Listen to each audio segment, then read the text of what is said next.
Bon Manterola naiz. Ni Jone Gorigolzarri Garaiza. Eta biok gara EHUko munduko hizkuntza ondarearen UNESCO katedrako kideak.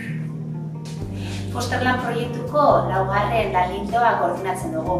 Europar mailan kapital edo garapen sozioekonomikoa, komunitatearen garapen sozioekonomikoa eta hizkuntza gutxituen biziberritzea uztartzen ari diren proiektu arrakastatsu batzuk hartu dugu aztergai.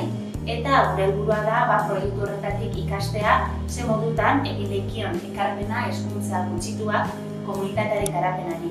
Eta modu horretan bide orri bat markatu, bide horren bitartez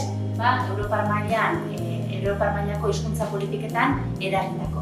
Hain zuzen ere, Vilamovitzen gaude, oraintxe bertan. Vilamovice edo bertako hizkuntzan, Vilamovicieran, Timizou, bai? Eta Timizou hirian dago museo bat.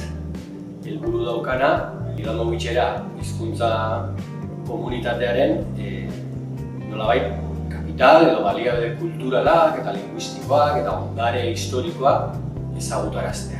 Eta hemen gaude Fosterland proiektuaren irekiera ekitaldian, Vilamoviceko kultur museo honetan bestelako proiektuak ere bai ezagutzen.